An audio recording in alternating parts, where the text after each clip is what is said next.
नमस्कार. आता आपण पाहत आहोत गणेश पुराण क्रीडाखंड अध्याय 21वा 21 ते 25. मायावी राक्षसीला ठार केलेले आहे. नेत्री दोन हिरे प्रकाश पसरे अत्यंत ते साजिरे. माथा शेंदूर पाजरे वरिवरे दुर्वांकुराचे तुरे. माझे चित्तविरे मनोरथ पुरे देखो निचिंता हरे. गोसावी सुत वासुदेव कविजे त्या मोरयाला स्मरे. गणपती बाप्पा मोरया. श्री गणेशायन महा. आता इथं अध्याय 21 काय आहे? मायावी राक्षसीला ठार केले. जमिनीवर पडल्यावर अंबोसुराच्या शरीराचे तुकडे तुकडे झाले. त्यापैकी मस्तकाचा भाग त्याच्या घरी जाऊन अंगणात पडला. त्याबरोबर अंबोसुराची माता सुवर्णमंचकावर झोपली होती. तिला दासींनी जागे करून हे वर्तमान सांगतात. ती धावतच अंगणात आली आणि आपल्या पुत्राचे मस्तक पाहून हृदय पिळवटून ती शोक करू लागली. हृदय पिटून शोक करू लागली. संतापाने तिने प्रतिज्ञा केली, त्या आदितीच्या पोराने माझ्या पुत्रास मारले. त्याचा सूड म्हणून त्या महोत्कटाची शिर मी कापून आणीन. तेव्हाच मी माझ्या मुलाच्या शिराचा अग्निसंस्कार करीन. आता इथं आठवण कशाची झाली? रामायणामध्ये आहे बघा, जेव्हा तो इंद्रजिताला जेव्हा लक्ष्मण मारतो का नाही, तेव्हा त्याचं जे मस्तक आहे का, त्याचा हात त्याच्या पत्नीच्या दारामध्ये पडतो आणि मग ती शोक करते आणि रामाकडे त्याचं शिर मागायला येते. पण तो शत्रू कसा असतो बघा, सन्मानाने तो तिला शिर देतो. नाही तर आता शत्रूची बायको आली कारण तिची विटंबना, तिला पण आपल्या सैन्यामध्ये वाटोळं करून टाका असं नाही करत. तर राम तिला सन्मानाने ते शिर परत देतो. तसं इथं मुलाचं मस्तक आलं त्या राक्षसीच्या दारामध्ये आणि ती शोक करायला लागली, छाती पिटून पिटून. आणि ती प्रतिज्ञा करते की जेव्हा, म्हणजे ह्यांना माहिती आहे हा महोत्कट कोण आहे, कश्यप आणि आदितीचा मुलगा आहे. त्या आदितीच्या पोराने माझ्या पोराला मारलं, मी त्याचं मस्तकच कापून आणीन असं ती हे करते, काय प्रतिज्ञा करते. इतके बोलून तिने आपल्या दासींना पुत्राचे मस्तक जपून ठेवण्यास सांगितले. तिने मायेने आदितीसारखे सुंदर असे रूप घेतले व ती काशी राजाच्या राजधानीत आली. तेव्हा तिचे ते अप्रतिम लावण्य पाहून लोक आश्चर्यचकित झाले. महोत्कटाची माता आदिती आपणास भेटावयाला आली आहे हे वर्तमान राणीला कळताच ती आदितीरूपी राक्षसीला सामोरी जाऊन तिने मोठ्या आनंदाने तिचे स्वागत केले. नंतर ती राक्षसी राणीस म्हणाली, आपण बरेच दिवस माझ्या पुत्राला आपल्याकडे ठेवून घेतले आहे, त्यामुळे पुत्रवियोगाने आता माझे प्राण कासावीस झाले आहेत. मी केव्हा एकदा डोळे भरून माझ्या पुत्रास पाहीन असे मला झाले आहे. त्याला पाहण्यासाठीच मी आपल्याकडे आले. तिचे ते मायावी भाषण ऐकून राणीने आपल्या दासींना पाठवून देवडीवरील पहारेकऱ्यांना महोत्कटास शोधून आणण्याची आज्ञा केली. देवडी म्हणजे असा मोठा वाडा किंवा महाल असतो आणि त्याला बाहेर असे छोट्या छोट्या 2 खोल्या असतात जोडलेल्या, जिथं पहारेकरी बसतात. आणि त्यांना मग सांगितलं कुठं खेळतोय बघा, त्याला शोधून आणा. तिने माता आदिती राजवाड्यात आली आहे असा निरोप पाठवला. तो निरोप कळताच राजा हर्षयुक्त झाला आणि आदितीला भेटायला राणीच्या महालात आला. हात जोडून म्हणाला, हे माते, तुझ्या दर्शनाने मी आज धन्य झालो आहे. आता आपण माझ्या येथे विवाह समारंभ होईपर्यंत आनंदाने राहावे. तेवढ्यात तेथे महोत्कट आला. तेव्हा त्याने या आदितीरूपी कपटी राक्षसीला ओळखले.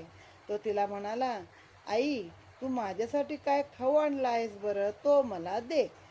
ते ऐकून तिने आपल्या जवळील विष घातलेला लाडू त्याला काढून खायला दिला.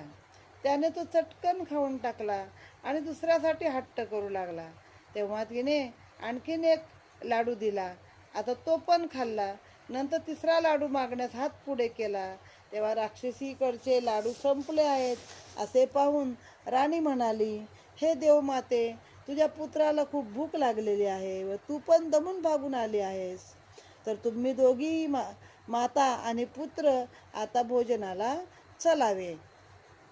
ते ऐकून ती उठू लागली, म्हणजे मांडीवर बसला होता तिच्या आणि खाऊ मागत होता मांडीवर बसून. अजून ती उठू लागली. तेवढ्यात तिच्या मांडीवर बसलेल्या महोत्कटाने आपल्या शरीराचे वजन वाढवले. तिला उठता येईना. नंतर झोपेचे सोंग घेऊन तो तिच्या मांडीवरच आडवा झाला व आपले वजन वाढवीत राहिला. तेव्हा त्या मायाविणीस आपले वजन पेलवेना म्हणून ती त्यास मांडीवरून खाली लोटू लागली, खाली ढकलायला लागली. मांडीवर एवढं मोठं ओझं झालंय, आता काय करू? ते पाहून राजा त्या मायाविणीस म्हणाला, हे माते, तू झोपेत असलेल्या बालकाला अशा रीतीने लोटू नकोस. लहान मुले आपल्या मातेच्या अंगावरच झोपायची ना. त्यापेक्षा अजून अशी म्हणजे काय म्हणतात ती अशी कोणती जागा आहे की जिथे बालक एकदम सुरक्षित आहे? त्याची झोप मोड न करता त्याला झोपू दे. इकडे राजा असे बोलत आहे, तोच महोत्कटाने पर्वतासारखे आपले वजन वाढून त्या वजनाखाली मायावी राक्षसीने चिरडून ठार मारले. त्याबरोबर तिचे विक्राळ असे रूप पाहून सगळे घाबरले आणि मग काशीराजाने गजाननाची 10 श्लोकांनी स्तुती केलेली आहे. अध्याय 22. श्री गणेशाय नमः. दिवसेंदिवस महोत्कटाचे पराक्रम पाहून लोक आश्चर्यचकित झाले. तो देव आहे की मानव आहे हेच त्यांना समजेना. एके दिवशी ते सर्व नागरिक राजाच्या सभेत आले. तेव्हा राजाने त्याचे स्वागत करून येण्याचे कारण विचारले. लोक म्हणाले, राजा, तुला एखादी वस्तू प्राप्त झाल्यावर ती आम्हास दिल्याशिवाय तू राहत नाहीस. असे असता या पराक्रमी बालकाची सरबराई तू एकटा कसा करू शकतो? तरी आता या बालकास आमच्या येथे भोजनास पाठवावे अशी आमची इच्छा आहे. तेव्हा राजा आणि प्रजा दोन्ही किती चांगले होते बघा. ते म्हटले, राजा, एखादी गोष्ट तुला मिळाली आणि तू ती आम्हाला दिल्याशिवाय कधी राहिला नाहीस. मग तसं आता ह्या बालकाची तू एकटाच का सरबराई करतोस? आमच्याकडे पण भोजनाला पाठवा. त्यावर तो बालक म्हणाला, लोक हो, मी तुमच्या इथे यावे अशी इच्छा तुम्ही का म्हणून बाळगता? माझा सत्कार करून तुमचा कोणता लाभ होणार आहे? मी आपला एक लहानसा ऋषिकुमार आहे. तेव्हा लोक म्हणाले, हे कुमारा, तू येथे विवाह समारंभासाठी आला आहेस. तो समारंभ संपला म्हणजे तू आपल्या घरी जाशील. मग आमची भेट कोठे होणार? म्हणून तू आताच आमच्या इथे यावेस, आमचा पाहुणचार घ्यावा, भोजन करावे अशी आमची इच्छा आहे. आणि ही इच्छा सर्वस्वी पूर्ण करणे हे तुझ्याच हातामध्ये आहे. त्यावर तो महोत्कट म्हणाला, जर महाराजांनी परवानगी दिली तर मी तुमच्याबरोबर घरी येईन. तेव्हा राजाने प्रजाजनाच्या घरी भोजनास जाण्याची अनुज्ञा दिली. तेव्हा प्रजेस मोठा आनंद झाला व ते लोक घरोघरी पाकसिद्धी करण्यास निघून गेले. त्या नगरात एक शुक्ल नावाचा महातपस्वी पण दरिद्री असा ब्राह्मण राहत होता. तो सर्व कर्मामध्ये अतिशय निपुण होता. म्हणजे ब्रह्मकर्म जेवढी करायची आहेत त्या सर्व कर्मांमध्ये तो अतिशय निपुण होता. मग त्याला एक विद्रुमा नावाची अतिसुंदर अशी पत्नी होती. ह्या गरीब दरिद्रांच्या पत्नी नेहमी बिचाऱ्या पतिव्रता असतात आणि मिळेल त्यात समाधान मानणाऱ्या असतात. दारिद्र्यामुळे तो जरी वल्कले नेसत असली ती, तर तिची कांती पातिव्रत्याच्या प्रभावाने तेजाने एकदम तेजस्वी दिसत होती. तिच्या विनयाने व सेवेने तो ब्राह्मण नेहमी संतुष्ट असे. त्या दिवशी नेहमीप्रमाणे भिक्षा मागण्यास गेला असता प्रजाजन कुमाराच्या स्वागताची तयारी करण्यात दंग झाले होते. त्यामुळे त्याला नेहमीप्रमाणे भिक्षा मिळाली नाही.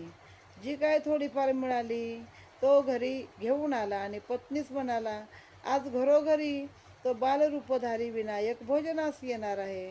कदाचित तो आपल्या घरी सुद्धा येईल. त्याकरता तू भोजनाची सिद्धता कर. विद्रुमा म्हणाली, शहरातील श्रीमंताच्या येथील पंचपक्वान्नाचे सुग्रास भोजन सोडून तो कुमार आपल्या गरिबाच्या घरी कशाला येईल आणि भिक्षा मागितलेले अन्न कसा खाईल? त्यावर तो शुक म्हणाला, हे प्रिय, असे बोलू नकोस. तो परमात्मा फक्त भक्तीचा भुकेलेला आहे. शुक्ल ब्राह्मण, त्याचं नाव शुक्ल. त्याला प्रेमाने वश केल्याशिवाय तो दुसऱ्या कोणत्याही उपायाने वश होत नाही. दंभाने अर्पण केलेल्या सोन्यापेक्षा प्रेमाने अर्पण केलेली एक फुलाची पाकळी देखील त्याला अतिशय प्रिय असते. ते ऐकून विद्रुमा म्हणाली की ठीक आहे, असे असेल तर मी पाकसिद्धी करण्यास तयार असे. असे म्हणून तिने भिक्षेत मिळालेली 18 प्रकारची धान्ये एकत्र दळून त्या पिठाची भाकरी केली आणि तांदूळाच्या कण्यात पुष्कळ पाणी घालून त्याची पातळशी पेच केली. इकडे ब्राह्मणाने तेल, तूप, पत्री, फुले, वल्कले गोळा करून पूजेसाठी लावून ठेवले. दर्भासन घालून तो कुमाराच्या येण्याची वाट पाहत ध्यान करीत बसला. इथे हा अध्याय समाप्त. ओम गम गणपतये नमः. अध्याय 23 आहे. शुक्लाकडे महोत्कटाचे स्वागत. श्री गणेशाय नमः. प्रजाजनाच्या घरी जाण्यापूर्वी तो कुमार आधी नेहमीप्रमाणे सवंगड्याबरोबर खेळायला गेला. राजा राजसभेत आला तेव्हा स्वर्गलोकातून सनक आणि सनंदन हे 2 ऋषी तेथे आले. तेव्हा राजाने त्यांचे यथायोग्य स्वागत करून येण्याचे कारण विचारले. ते म्हणाले, हे राजा, तुझ्या इथे कश्यपाचा पुत्र जो प्रत्यक्ष गजानन आहे. त्याने येथे राहून अनेक दैत्यांचा वध केला. असा त्याचा पराक्रम ऐकून त्याचे दर्शन घेण्यासाठी आम्ही स्वर्गातून मुद्दाम येथे आलो. इतक्यात तो कुमार पंचखाद्याचा मोदक खात तेथे आला. तेव्हा राजाने त्यांच्याकडे बोट दाखवून तो ऋषींना म्हणाला, महाराज, आपण ज्याच्या दर्शनासाठी येथवर आला आहात तो पुत्र आपल्या समोर उभा आहे. ते राजाचे भाषण ऐकून कुमार त्या ऋषींना म्हणाला, अहो महाराज, आपल्यासारख्या त्रिकाल ज्ञानांना स्वर्ग चांगला आहे. तो सोडून तुम्ही येथे येण्याचे श्रम का घेतले? त्यावर ते सनक सनंदन म्हणाले, आमच्या बुद्धीला तुमच्या दर्शनाचा मोह झाला. आता तुझे दर्शन आम्हास झाले आहे. असे म्हणून ते जायला निघाले.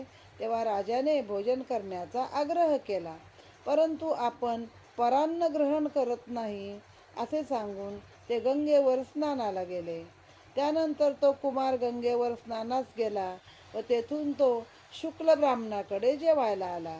त्याला आलेला पाहून त्या ब्राह्मणास आणि त्याच्या पत्नीस खूप आनंद झाला.